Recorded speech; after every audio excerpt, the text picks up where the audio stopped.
Hi, Misha here, and it's our weekly, or almost always weekly, Blackbox.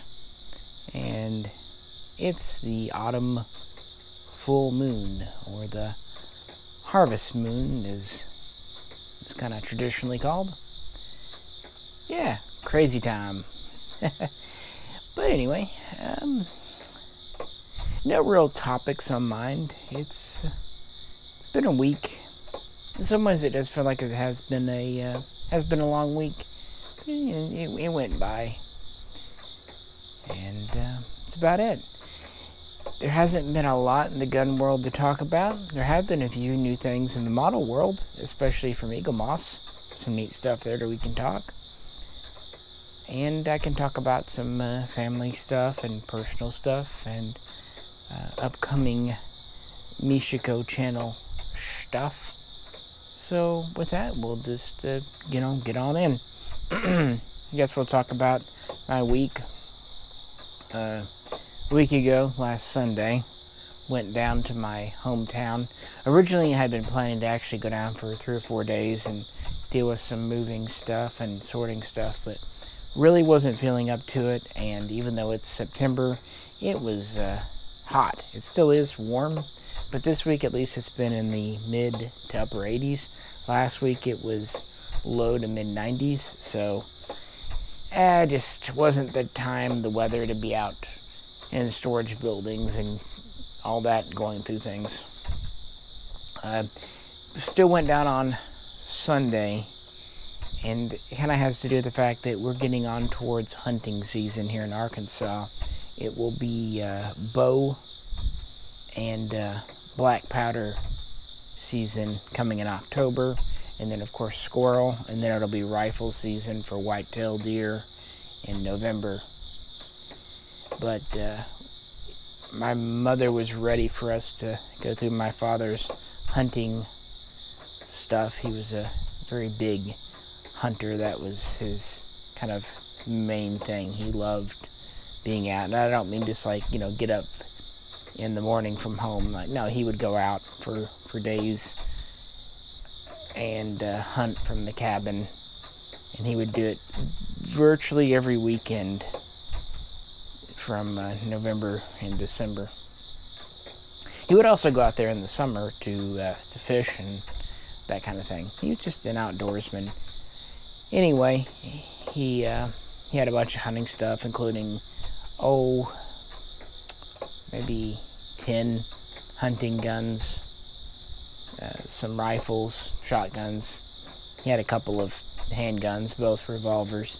Anyway, she was ready for us to sort that out. So the three of us that were closest involved in that went down and opened the safe up and went through everything and voted on who got what, and it went really well. There were absolutely no disagreements, no arguments over I want this, no I want this. It was more of a situation of I think you wanted this, right? And then responding, yeah, but if you want it or feel like you have a connection to it, you're welcome to have it, type of situation. And it went real well. And then we took a vote, and we presented one gun to a somewhat distant but still very long-term family member, someone who's been in the family for 30 years. So we went down and presented that to him, and he said, oh, he didn't deserve it, and oh no, you're part of the family too. He would have wanted this. So it was a bittersweet day. Some laughing, little tears, that kind of thing. And I probably will do a video. There were only 2 guns of my father's that I had a real connection with. One was a high standard revolver that was a wedding gift, anniversary gift, really, I should say, from my mother to him. And I need to trace this. She can't remember which anniversary it was. I need to trace the serial and see when it was made and try to kind of figure out roughly when she gave it to him. And it came with a holster and a belt, and the holster was custom stamped or embossed embellished with their last name. So that was kind of neat. And that's one reason I wanted it, was it's really the handgun, the revolver he taught me to shoot on. And similarly, another one was a single shot 410 shotgun, a break open, break action. And that's probably the first gun I ever shot in my life as a little kid. And another one that he taught me how to shoot. And it was passed down from his grandfather, so it's been, I guess, 4 generations in the family. But yeah, everything else went real smooth, and hope that everything went where he would have wanted. I think it did. I think we all did it in the way he would have wanted. He was a very, he hated arguments, he hated fighting, and he always thought it was the dumbest thing in the world to fight over anything monetarily. And none of his guns were valuable as such. You know, they were hunting guns, so it was completely sentimentality. So that was kind of draining. Came back on Monday, kind of tired and wiped out from that. Got back to work on Tuesday with a guy who helps me out, and found out that he is planning to go back to school in January. And it looks like he's going into a counseling job, and that's great. I mean, I'm happy for him. He hasn't been super content in his current line of work for a while. He's my age, so in his 40s. I hope he knows what he's, I think he knows, and I hope he's in the best way. But it does mean my my string of luck of people moving on and losing help continues. But again, I can't be upset, because he's making a positive life change, and he is giving me over 3 months notice, so you can't say fairer than that. So we'll have to kind of see where it goes from there, guys. He helped me with the paperwork and the gun business. He didn't really do anything with the Mishaco YouTube channel. He didn't do camera work in it. He was on the other end of things. So yeah, moving on. Wednesday we shipped some guns. Well, actually we did ship some on Monday too. And moving on, my wife continues to interview. She still has work. She worked all the way through the whole pandemic and quarantine, but she's kind of looking for a career job, step up, and she's had job offers, but they've just not been jobs that really were what she wanted. And she's had a lot of good interviews. I'd say there are 3 jobs right now that are kind of out there that she really would like to have, any of them. And even if she doesn't get them, she's made it to like the final 3 in the selection process, and they said they'd like to, having her stuff. So we'll see. It's been a little bit stressful because of not knowing, but she still has current work, so it's not like we're without her paycheck. But still, it'll be a lot more comforting when she has permanent employment. Heck, maybe she'll get a job where she gets paid more than me, and I can just kick back and take it easy for a year or 2. Because I'm telling you, still after last year and the first half of this year, I don't know how much longer. I kept thinking I'd kind of rebound energy-wise, but I'm still kind of just worn out, guys. I don't know. And that gets us to the weekend. This is a pretty good weekend. It's still a little warm, but they're saying the highs are going to drop into the mid-70s this week, maybe Tuesday or Wednesday. I am desperately hoping that is true, because that would be great. Fall's always been my favorite season, and I really hope we get a couple of months of good fall weather. That was kind of this week. And remember when I told you that a lot of the money, or out of the profit rather, from the Swiss gun sales, all those guns I picked up in May, was going to go to paying our house off? Well, of course, some of it has to be cycled back into the business, and paying other expenses. But yeah, we did it. We got our house paid off. So now it's just kind of finishing the paperwork, getting the escrow straightened out, making sure taxes are paid, insurance, all that. It's never done is done, but at least that's one less bill each month we have to pay. And we're not sure what we're going to do next. We were just talking about it before I started recording this. We may stay here for a while, but I think ultimately we wanted to get this place paid off so we could potentially move on. We're probably going to start looking at houses in October, or maybe even, and this might end up being the more likely situation, we might start looking at nice property and then building a house on it. And the nice thing about that, we could, buy the property now, wait a year, start building the house, and then we could always kind of do the house in pieces, do the foundation and then get the roof up, get it in the dry, and then wait a bit and then get the the walls and the flooring and fixtures and all that done as time and everything permits and as material drops in cost. I think if we knew we had a place locked down, that would be enough, to look forward to. But we have both agreed that we have one more move left in us, so if it takes us a couple of years to arrange it, so be it.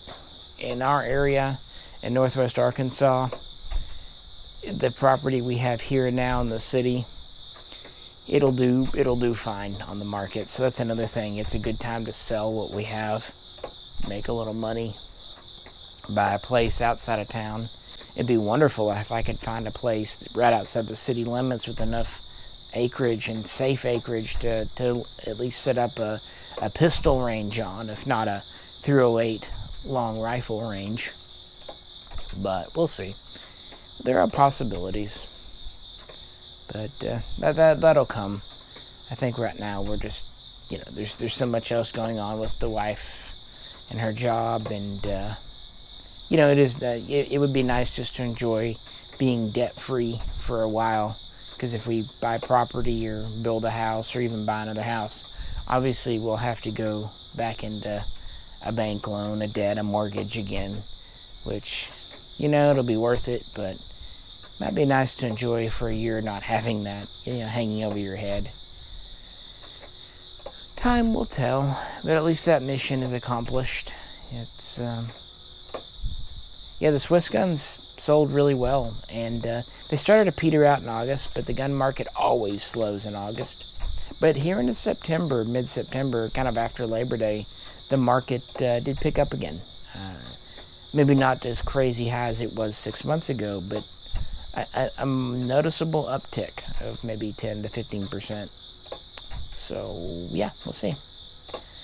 We will see. Any other goings on in the gun world? Not really. Nothing since the last Blackbox. Arsenal still doing their thing. Some more WBP Foxes. There should be another batch of FB Beryls and 5.56 very soon. Haven't really heard much with Zastava. I don't know what Century's up to. They're doing Century things. I don't know. Just kind of letting the market rebuild. Did put up a couple of videos on the main channel about the new versions of Colt's A4 rifle and M4 type carbine, and they've done well over there, especially the A4 rifle video. So if by some odd chance you haven't seen those, you might go check them out. It's not all a bad bag, although it's not as good as it used to be. But as I say over there in that video, this is what it is. Colt's not going to start full in-house, full mil-spec production again. Them days are over. So if you're buying a factory new Colt 2021, that's what you got, And in terms of shooters, I think that the current Colts are perfectly good shooters. Where they fall down is probably on the collectability market. They won't have that cachet like the old ones. So, we'll see. I mostly have been doing old bolt actions, as I said last time, and those types of guns have always brought me great joy.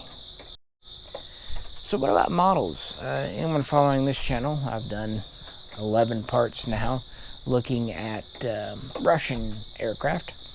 That was a lot of fun to make and kind of a big distraction.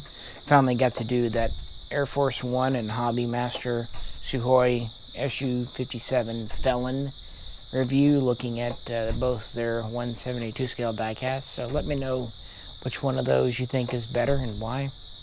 The Su-34, the fullback, has always been a favorite, and the Su-35 is, I didn't think one way or another a whole lot about it, but it's kind of become one of my favorites in the last couple of years, especially with its use in Syria.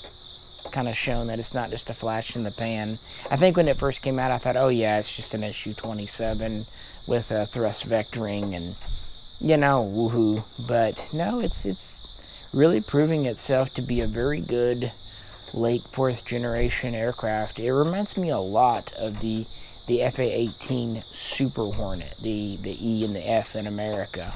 You know, not necessarily cutting edge tech, but very cost effective and just multi-role. Yeah. And finally got around to doing another Su-27 video, and so on and so forth. The only one I haven't been able to do yet is I want to revisit the Sukhoi, the Su-24M Fencer, the swing wing. So that will be coming soon. I just ran into a small delay in doing that video. So yeah, we'll get to that soon. But other than that, I pretty much have covered all the Russian aircraft in 172 scale diecast. I'd still love to find a MiG-19. I'd love to find some of the older Sukhois, the Su-7, the 9, the 17. I'd love to get an Su-22, but they're just really few and far between. And none of the big names have done them. No Air Force One, no Hobby Master. Yeah. One series I want to kind of get into detail. I want to get into the French Rafale, both the B and the C, the single and the two-seater. And I want to talk about the Mirage 2000C and the Mirage 2000B and 2005, a little more detail. So, you know, next time.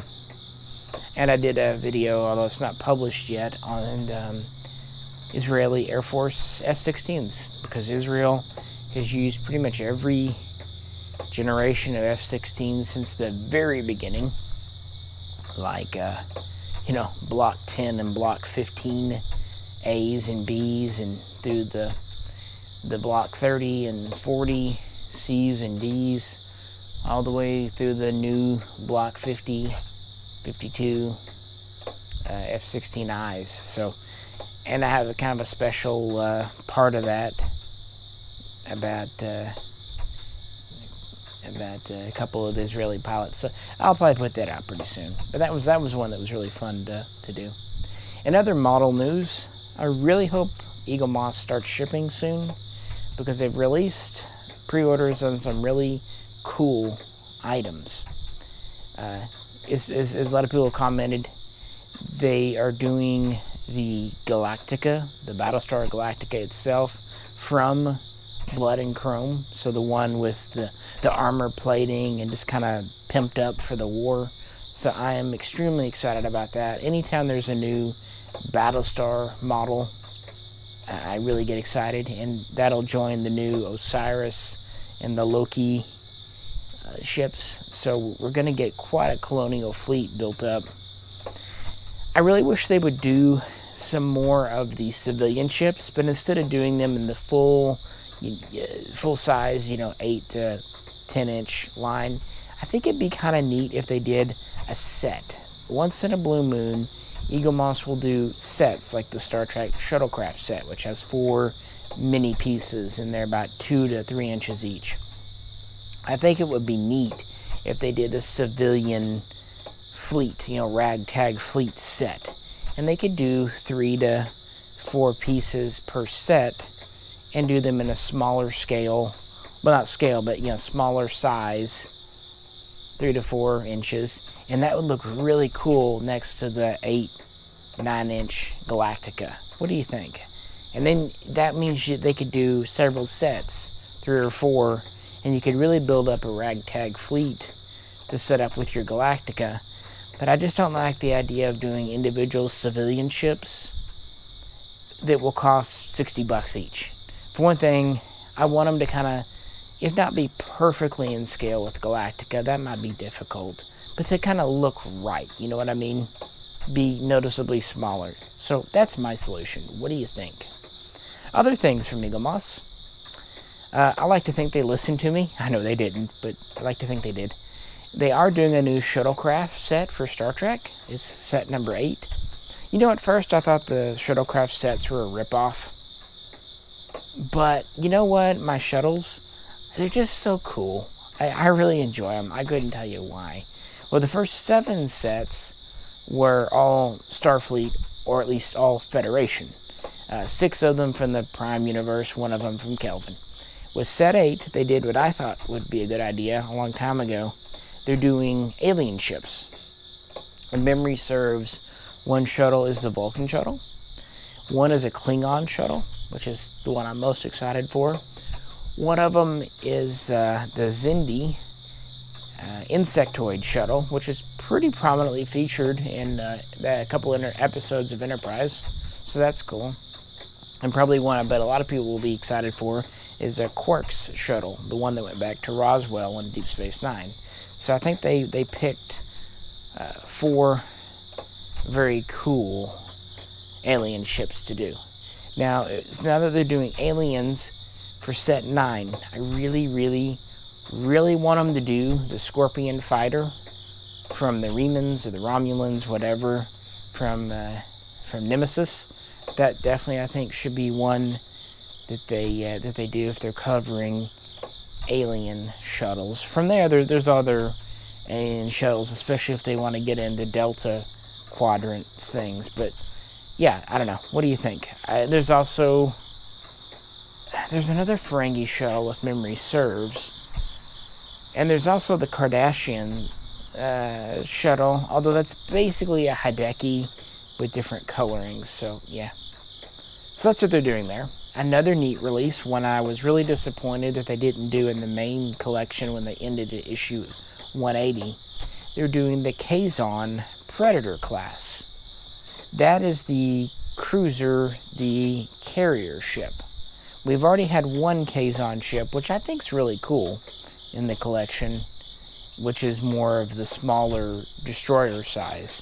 Well, now they're doing, as a bonus edition, the big carrier vessel. I know it's a little kind of a chunk, kind of a copper turd in space, but yeah, I don't know. I don't know. I didn't hate the Kazon. I didn't think they were the most original, but they did have that gritty realism that sometimes the later seasons of Voyager missed. So cool. I'm down with that.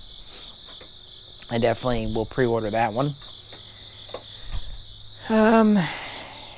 What else? They are doing issue 20 in the Star Trek Online, which is the Concorde class from the Federation. And someone commented in my videos that they're stopping at issue 20 in the Star Trek Online collection. And I think that's sad, but I also understand why they did it. If that's true, if they do stop there. Of course, they could just stop temporarily and pick it back up. But anywho, yeah, because I mean that's kind of a subgenre, a very niche market, and I don't know. It makes sense. But, you know, even then, 20 ships. That's a pretty good little sub collection, sub series. That's not anything to sneeze at, and they're pretty neat. They're a little bigger than the standard ones. And they're very heavy die cast for the most part. And they've been mostly Federation. I'd say, a dozen? Certainly at least 10 of them. The second one, I think we've had 5 Klingon. We've had 2, I believe, Romulan. 1 Tholian, and 1 Cardassian, and 1 Jim Hadar, which is pretty cool. So it's a good little collection, but I do like that it's kind of Federation heavy. I don't know why. Just never can have enough Federation ships. And finally, a new collection. Now, a while back, Eaglemoss did the what was it, Space 1999? That's right? Anyway, that was a series I never really got into, so I was just kind of eh. And they're the big ones. And I haven't seen much in the, what's the other one they did? Sorry, it's late. I'm tired. Oh, well. But, yeah, the new collection they just announced last week that they're starting is Stargate. And that does interest me. So, and they're starting off with a good one. They're starting off with the Daedalus. But I believe in the description they say it's from SG-1, which is wrong. It's from Atlantis.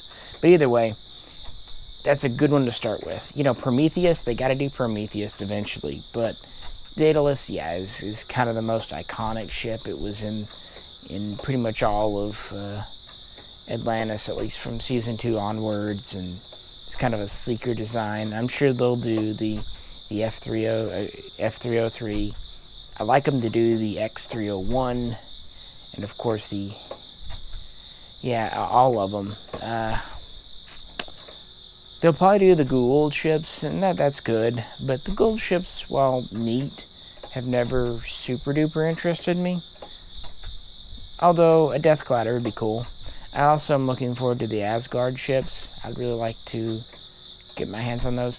My only kind of negative is, again, they're doing the large scale, which financially gets a little heavy. But we'll see how they do. I just hope they pick their models wisely. The nice thing about doing a smaller scale ship like they've done for Star Trek is they can have a few misses in there and it doesn't really matter. But I'm still excited that they're doing the Stargate collection. They're also doing a few new stations from Star Trek, like the Relay Outpost 47 and Jupiter Station, where Dr. Zimmerman. The only negative, Eaglemoss has shipped nothing this summer, and they keep pushing back their ETA dates. And from what I understand, they've had either a manufacturing delay over there, or they've had a shipment delay from China. So I really hope they get their shipping stuff or their production stuff worked out so they can start shipping on time. Because really before, they were pretty good about meeting or even sometimes shipping early. But this summer has been sad. I think the last shipment I got anything from them was June, so it's been 3 months. So, bleh on that. Well, what else? Well, gun world, model world, all the cats continue to be cat-like, doing cat-like things, which is good. No illnesses in them. Hopefully that continues. We've been lucky the last couple of years for that. Nothing major there. Family's doing fine, all things considered, as well as could be expected. Again, my wife and I are a little on the stress side with her changing jobs, but,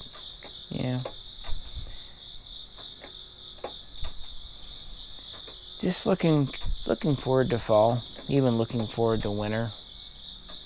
I still would like to get some good thinking time in. I've been contemplating a lot of things. It definitely seems like after 2020, we all have kind of the 7-year itch. We all have that urge to move and change now after being locked down. And I hope it all goes well for everyone. I guess time will tell. It's always better to try. And if you fail, you fail. If you succeed, great. But even if you fail, at least in the future, you tried. You know you did. So you don't have that regret of saying to yourself, if only I'd done this 10, 20 years ago, what would have happened if I'd tried to take this instead of settling for that. You know, failure sucks, but regret of never even trying is just one of those things that tends to haunt you as years and decades go by. So I'm generally speaking happy for everyone who's trying new things. And yeah, I think after last year it got a lot of people to examine their lives, kind of look around at their living situations or even spouses or partners and reevaluate things one way or the other, for the better or the worse. Certainly the business world is changed, and I don't think we even really know just how much yet. A lot of businesses see that their employees can in fact work from home and get work done. Who'd have thought it? They're actually responsible adults. They're not children that have to be corralled and drug into every meeting, and worst of all, like at places like Walmart, given those team cheers and pep talks and all that happy horse shit. You know, just work and do your job and go home. Who cares about all the social crap? It's a job, not a social club. If you want a social club, I don't know, join the Masonic Lodge. But, yeah. Just looking forward to the fall, and I don't know. I would say life returning to normal, but I've pretty much accepted the fact that this is normal now. Like, the normal we knew before 2020 is gone, for better or worse. The world, business, government, individuals, families, it's all been changed on a fundamental level. And again, it's not all bad at all. Some stuff has really come to the fore that is a positive thing, but it's not all, of course, positive either. But I think it'll take quite a long while to untangle what we've been through. I don't know. My wife's parents were quarantined a few weeks ago, but while they had some symptoms and whatnot, they made it through okay. Now, part of my family's under quarantine because one of the kids tested positive, so we're all hopeful that they'll get through it without any major complications or consequences. I'm sure they will, but you know, when it's family, when it's loved ones, you worry no matter what. No matter what logic tells you, emotions still, they are what they are, you know what I mean? So we'll see. It's just, yeah, folks. Anyway, I started posting fresh videos on the main Mishaco channel, and that's been going well. Trying to come up with new topics.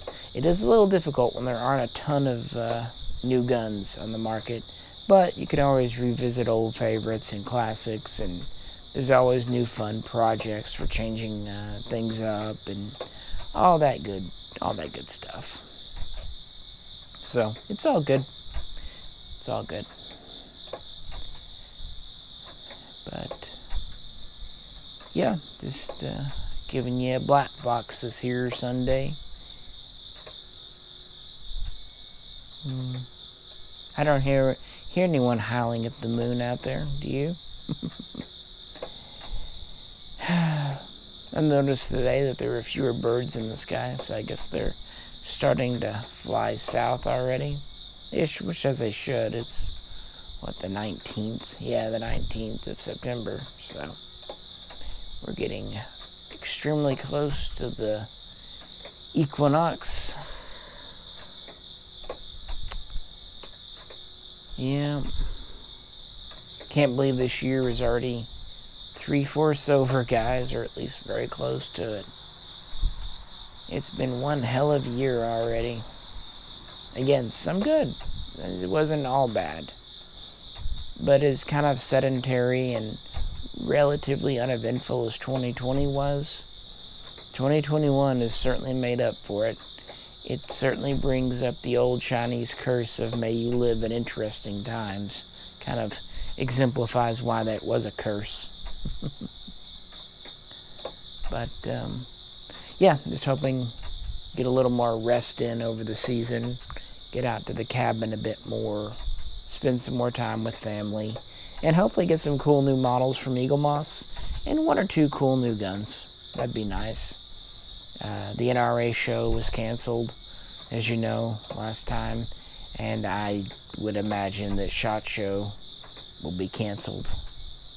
You know, it's just how it goes. Well, anyway, as usual, I always greatly appreciate you tuning in while I kind of